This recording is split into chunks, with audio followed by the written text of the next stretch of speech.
Hi there, everybody. I feel like I've been yelling. I don't know, my voice is a little hushed. My name is Benjamin Gorman. I'm an Oregonian. I was, hence the inflatable costume. We're from Oregon, so we're standing in solidarity with our siblings in Portland there. I'm an author and an activist who moved here to Barcelona just before Inauguration Day in January. This may be a bit backwards, but I want to start with some thank yous. Thank you to Rachel Sayre, our Secretary of DA Spain Barcelona. Been one of the people who has made my family feel so welcome since we moved to Barcelona back in January. So yes, thank you. Let's give her a big round of applause. And thank you to Robert Gerard, your DA Barcelona press coordinator, for inviting me to speak today. Thank you, Robert. And I want to thank all the volunteers for DA Abroad, Democrats Abroad. They put this event together. Let's give them all a huge round of applause.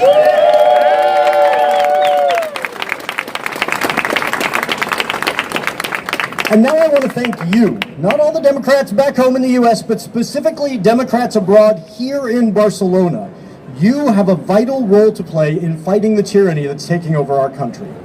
I don't want to tell you here at our No Tyrants rally all about the tyrant himself. Instead, let me tell you a little story, and bear with me if you've heard this one before. So, one day a couple of fish were swimming around an aquarium, and they passed an older fish. And the older fish said, "Hey guys, how's the water today?" And the younger fish said, "Hey Bob, great to see you." And then they swam away, and then one of the younger fish turned to his friend and said, "What the heck is water?" You see, it's very difficult to be aware of something when it's all around you. But if one of those fish had dared to jump out of the aquarium, it would have become cognizant of water really fast. You and I have jumped out of the aquarium. But what many of us are realizing is that we aren't gasping and suffocating. We're breathing more freely here in Barcelona. Because maybe we weren't in an aquarium after all. Maybe, just maybe, we were in a saucepan. If we went back in time and I told you there would be a presidential election between two people, one of whom was among the most qualified candidates in American history, a former vice president, a senator for the most populous state, and that candidate was running against someone who had never held political office other than the one they were running for, was a failed business person by any metric, had been indicted on 86 charges in 4 jurisdictions and found guilty on 34 counts, and had been accused of sexual assault by more than 20 victims, and once found civilly liable for it, I think any reasonable person would have predicted the first candidate would win by a landslide. But we've all learned a lot about our country in the last 9 years. The water we all swam in was a story we were told, over and over, by everyone around us, as ubiquitous as the air we breathed. I, as a cishet white guy, could afford to believe the story completely without consequence. But even the most marginalized among us, who had learned about the lies just to stay safe, still were infected by the story. The story told us that America was the greatest, safest, freest, most moral country on earth. And the story was so strong, it could contain within it all these asterisks.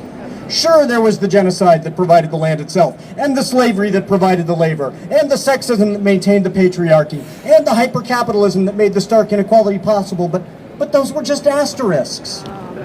And now we, not all of us, but many of us, and especially those of us who've leapt out of the saucepan as it begins to boil, are starting to see that the story was flipped. The asterisks are the truth, and the rest of the story is a hope, a dream, an aspiration. Now, I'm biased because I'm a writer of fiction, but I still hold on to the belief that dreams are not worthless.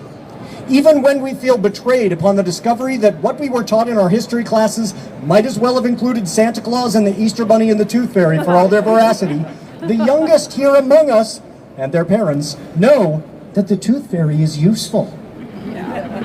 And the American dream is useful. It informs us about what we wish were true. And that can be our guide, our lodestar. A democracy is supposed to be a system which produces a government that is an expression of the will of the majority of the people. It never has been that. But our desire for a democracy tells us we should build one. The United States is not the safest country as long as children have to do lockdown drills in school, and adults have to worry about being bankrupted by medical debt. Women have to look at their president and know that they could be assaulted any day, and their attacker might not be punished, but might instead be rewarded with the highest office. And if they become pregnant, they could be forced to be human incubators in a country with the highest maternal mortality rate of any high-income country. LGBTQ people have to live each day with the fear that their marriages could be annulled, their parenting rights stripped away, and people of color have to live their lives knowing the Supreme Court just decided racial profiling is not only acceptable, but the proper procedure for ICE to determine who to harass, kidnap, deport, and yes, kill.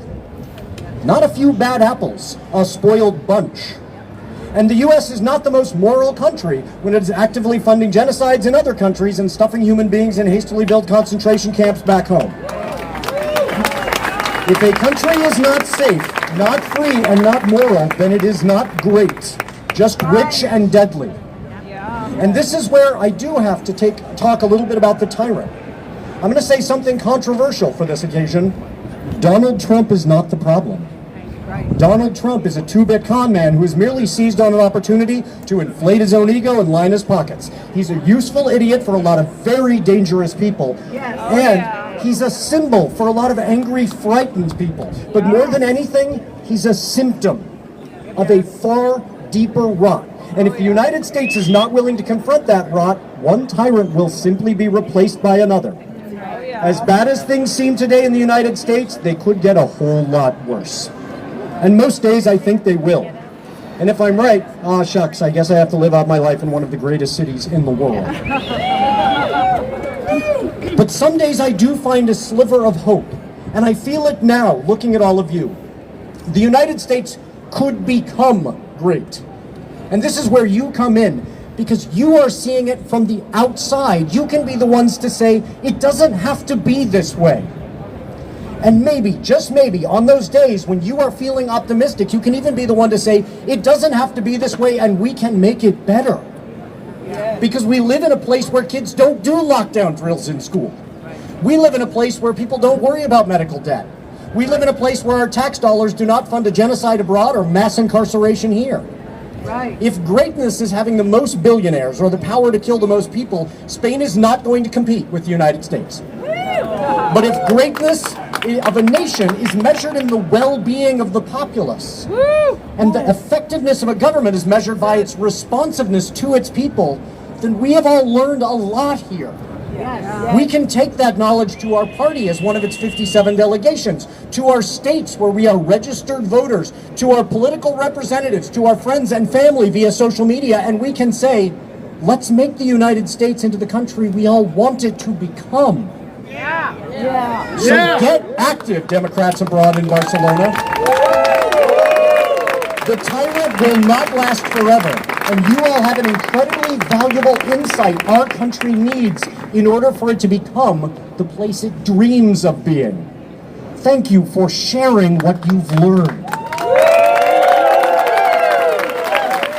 Thank you, Ben!